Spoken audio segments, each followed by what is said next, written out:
Bonsoir à toutes et à tous, nous sommes le vendredi 11 octobre 2024, c'est le dernier journal de la semaine. Il est 18 h, voici les titres que nous allons développer pour vous ce soir. Après la présentation des athlètes de l'équipe de France de ski nordique et de biathlon mardi, place aujourd'hui au ski alpin et au snowboard. Les athlètes se sont rassemblés à Mété au siège de la fédération pour faire le point sur la saison à venir. Les précisions avec Sébastien Germain. Nous irons ensuite faire un tour à l'usine de dépollution Siloé qui, dans le cadre de la fête nationale de la science, a ouvert ses portes au public ce mercredi. L'occasion de découvrir les coulisses du traitement des eaux usées de l'agglomération d'Annecy. Je vous l'évoquais à l'instant, 4 jours après les biathlètes et les fondeurs, les membres des équipes de France de ski alpin et de snowboard étaient rassemblés à leur tour à Mété, au siège de la Fédération française de ski. Pour les skieurs alpins, cette future saison sera marquée par les championnats du monde 2025 qui auront lieu en février à Saalbach en Autriche. Et que ce soit chez les hommes ou chez les femmes, les ambitions bleues sont bien présentes mais également mesurées. On fait le point avec Sébastien Germain. Une grande photo de famille pour bien lancer cette journée pour l'équipe de France de ski alpin. Ce vendredi matin à Mété au siège de la Fédération française de ski. À 2 semaines des premières manches de la Coupe du Monde, les athlètes sont entrés dans la dernière ligne droite de préparation avant d'ouvrir officiellement la saison avec un degré différent d'excitation. Moi je l'aborde plutôt sereinement puisque je reviens d'une année de blessure. J'ai remis un pied pendant un an dans le circuit blanc. Ça s'est plutôt bien passé. Maintenant tous les feux sont ouverts, je me sens bien. Physiquement ça va, j'ai pas de pépins, la vie est belle, il faut juste profiter et s'exprimer, quoi. Je me projette pas encore vraiment sur le début de saison, on est encore vraiment sur une phase de préparation et je suis pas trop du genre à vraiment anticiper et me projeter sur les courses, donc je fais mon truc, je m'entraîne, ça se passe plutôt correctement. On aimerait toujours que ça se passe encore mieux, mais franchement là c'est plutôt correct, on a eu des bonnes conditions d'entraînement, on a bien bossé. Pour lui, cette future campagne sera celle de la saison d'après. Cyprien Sarrazin, auteur d'un magnifique hiver 2023-2024, ponctué par 4 victoires historiques à Bormio, à Wengen et à Kitzbühel. C'est très attendu sur les pistes, mais il accueille ce nouveau statut avec beaucoup de philosophie.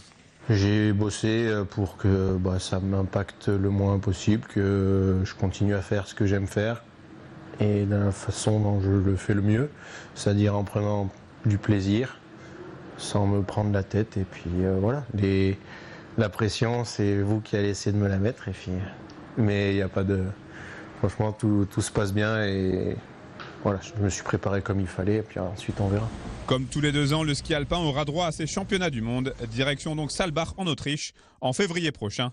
Une compétition à laquelle ambitionne de participer un certain Alexis Pinturo de retour après sa grave blessure de janvier 2024. Je sais que ça peut prendre du temps, mais là aujourd'hui je suis dans un fonctionnement où je remets toutes les choses possibles et imaginables de mon côté pour pouvoir revenir au plus haut niveau et surtout pour performer au plus haut niveau. Donc aller retourner chercher des victoires, aller retourner chercher des podiums.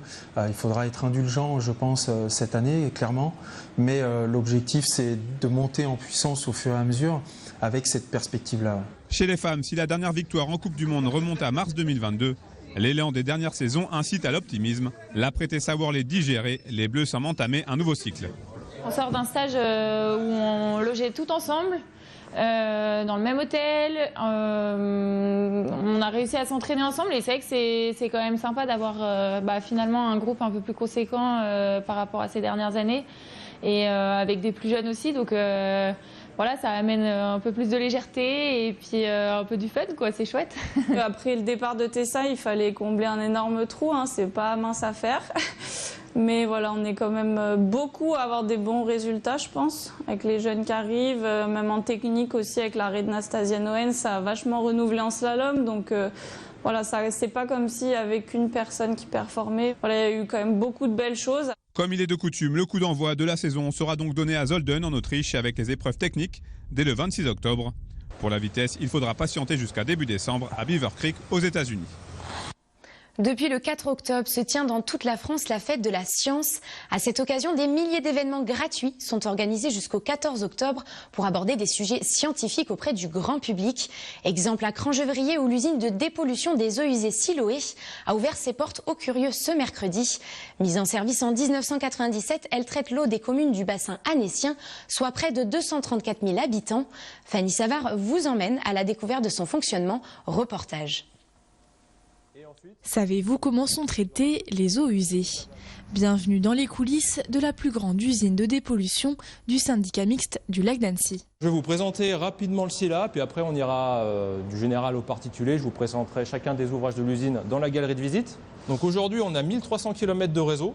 Pour vous donner une idée, c'est la distance entre Brest et Nice qu'il faut entretenir régulièrement. On a une centaine de stations de pompage et on a 12 stations d'épuration. Cette semaine, à l'occasion de la fête de la science, diverses activités sont proposées par le SILA, dont cette visite gratuite ouverte au grand public.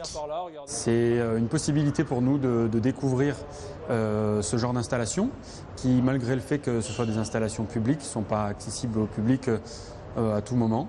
Puis c'est aussi intéressant de savoir comment sont traitées et où finissent nos eaux usées une fois qu'elles sont parties de chez nous. Les eaux usées entrent dans des premiers bassins de pré-traitement où les gros déchets, le sable et les graisses sont enlevés. Elles sont ensuite traitées biologiquement, permettant ainsi d'éliminer les polluants qui sont regroupés dans ce qu'on nomme des boues d'épuration. En fait, c'est tout simple, c'est un peu comme un filtre. Prenez un filtre en papier ou par exemple un filtre de machine à café, vous mettez de la boue à l'intérieur, l'eau va percoler, il va vous rester que les matières solides. Et après, ces matières solides, vous les récupérez et ça nous fait les boues traitées. À la fin du processus, l'eau ressort propre, bien que non potable dans le Fier, et les boues sont elles méthanisées et valorisées énergétiquement. Dans cette dernière étape, la méthanisation permet la production de biométhane qui est réinjecté dans le réseau GRDF. L'énergie produite par la méthanisation permet ainsi d'effacer la consommation énergétique du site. L'usine Siloé est capable de gérer la pollution générée par 234 000 personnes.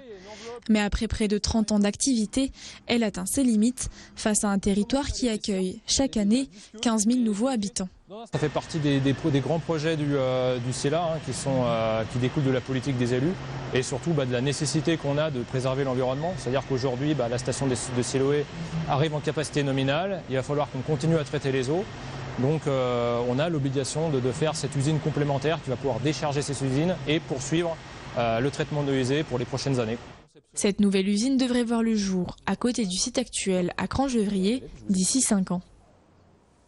On termine cette édition sur une note musicale. À Malraux Scène Nationale, l'heure est aux répétitions.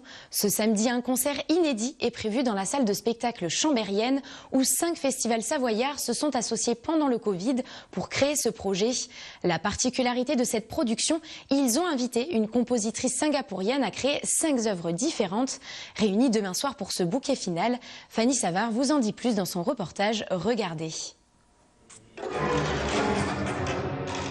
C'est une création mondiale qui va prendre place ce samedi soir à Malraux Scène Nationale à Chambéry. Celle de l'association de 5 festivals de musique locaux, la Brèche Festival, Musique et Nature en Bauge, les Nuits d'été, le Bel Air Clavier Festival ainsi que les Nuits Romantiques. C'est né pendant le confinement, donc il y a un peu plus de 3 ans. Dans le réseau du festival, on se faisait des réunions en visio pour se soutenir un petit peu, parce qu'on a été mis à rude épreuve, comme tout le monde, pendant cette période-là. Et puis l'idée est venue de faire un projet, tous les 5 festivals. Donc chacun a fait ses propositions de compositeurs ou compositrices. Et tout en haut de la liste, il y avait Diane Asso, et elle a remporté les suffrages très très vite. Diane Asso est une compositrice singapourienne qui vit désormais à Paris.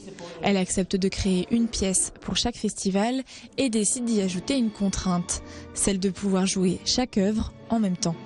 Le grand titre s'appelle I Forget to Remember When I'm With You.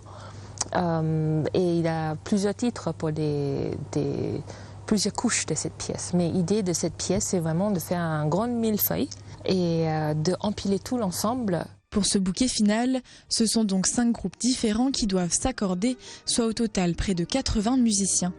Parmi eux, l'Orchestre des Pays de Savoie qui fête cette année ses 40 ans. C'est un orchestre de région. L'identité d'un orchestre de région, c'est surtout de collaborer avec des partenaires de territoire. Quand on a une proposition de 5 festivals avec un projet aussi fou, évidemment on y répond et on est présent pour ce concert. Lorsque les 5 festivals s'adressent à Malraux Scène Nationale pour imaginer ce concert exceptionnel, la programmation de la saison culturelle n'est pas encore fixée. Cette association unique en son genre séduit immédiatement la salle chambérienne. J'avais pas du tout encore commencé ma programmation et donc ce concert, c'est la première pierre qui a été posée dans cette programmation 24-25. Parce qu'évidemment, moi j'ai été conquise tout de suite par d'abord ce côté exceptionnel que 5 festivals d'un même territoire arrivent à s'associer et s'associent autour de la création. Ce grand concert final est à découvrir à 20h ce samedi 12 octobre dans la grande salle de l'espace Malraux de Chambéry. Nous sommes arrivés au terme de cette édition. Merci de votre intérêt pour l'actualité sur notre antenne. Juste après, Thierry Paul me prend le relais pour son point météo. L'information revient ce lundi à 18h, cette fois présentée par Emmanuel Jaude. Mais avant de se quitter, je vous laisse découvrir les images des aurores boréales qui ont illuminé une grosse partie de l'Europe cette nuit jusqu'à nos montagnes. Un phénomène rare immortalisé, comme vous pouvez le voir, par de nombreux passionnés ou par les quelques webcams installés sur les sommets. Bon visionnage et excellent week-end à toutes et à tous sur 8 Mont Blanc.